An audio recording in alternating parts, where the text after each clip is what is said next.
मातोश्रीवर मी जेव्हा गेलो होतो ना पहिल्यांदा बाळासाहेबांनी बोलल्यामुळे, तेव्हा माझं सेवा शिवसेना आणि बाळासाहेबांपुरतीच मरायची, कारण ते स्वामीजींनी आदेश दिला. पण स्वामीजींनी समाधी घेताना उद्धव ठाकरेसाठी पण प्रार्थना केली. तर बाळासाहेबांशी माझं बोलणं झालं आणि ते म्हणाले की तुम्ही उद्धवला भेटून घ्या. उद्धवचे तुम्ही 98चे जो फोटो व्हिडिओ बघितले तर तुम्हाला कळेल, अशी मिशा वगैरे सगळं एक कन्फ्यूज होतं सगळं तसं. धीरे धीरे लक्ष घालत होता राजकारणात, पण त्याची महत्त्वाकांक्षा जागृत झालेली नव्हती. बाळासाहेबांचा आदेश आहे म्हटल्यानंतर आपण विनंती आदेश ते एकच आहे त्यांचं, सगळं सूचना असेल.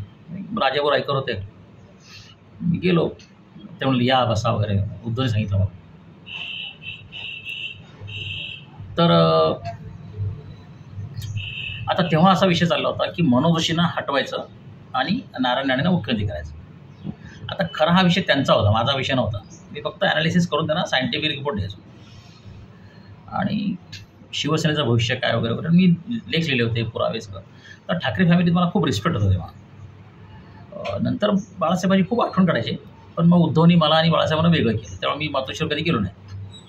पण तरी 25 वर्ष मी सेवा दिली, म्हणजे 25 inputs, insights, intuition, intellectual property Narvekar, Raikar यांच्यामार्फत उद्धवला मी दिलेली आहे.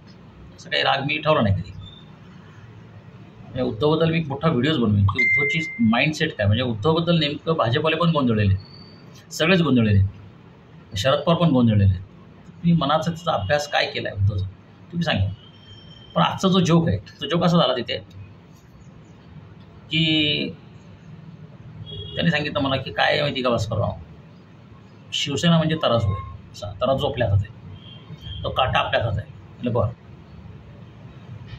आणि एका तराजूत भाजप आहे, एका तराजूत राष्ट्रवादी, म्हणजे शरद पवार आणि भाजप. तर तराजूचा काटा ज्या दिशेने झुकेल ना त्याला आपली शक्ती मिळणार आहे.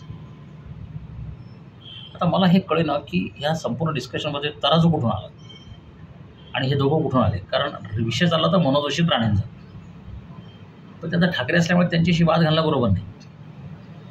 आणि तसे ते मला खूप रिस्पेक्ट, म्हणजे सगळे इक्वली वागवायचे. तिथे लोक नमस्कार करायचे, मी असं कधी केलं नाही वाकून नमस्कार वगैरे. ते मला खूप हाय रिगार्ड्सने वागवायचे. खरं माझं वय अनुभव पाहता, पण मी स्वामीजींचा माणूस म्हणून ते मला वागवायचे आणि माझं त्याला पटलं होतं प्रयोग. ते हे म्हणाले बाळासाहेब उद्धवला बघ काय धडाडी या माणसात, काय रिस्क आहे, एकटा येतो जातो, संरक्षण नाही, काय नाही, काय घाबरत नाही, काय नाही, बिंदास माणूस आहे. तर मला हे समजलं की तराजूचं कुठून आलं माझं. मग मी म्हटलं अच्छा, तर तुमचं असं म्हणणं आहे का की तुम्ही ज्या पार्ट्यात वजन घालाल तो तराजू चुकेल. तर म्हणे हां बरोबर.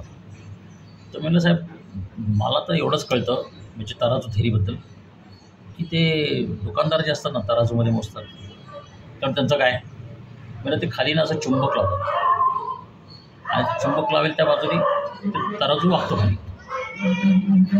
तुम्हाला म्हणायचं काय उद्धवला विचारलं.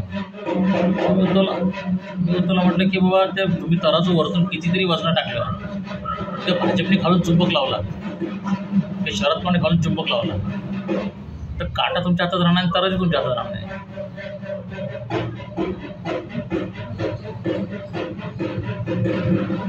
दोन्ही असं केलं तर म्हणाला की हा विचारच नाही केला मी फक्त तराजूच्या पारड्याचा विचार केला आणि काट्याचा विचार केला.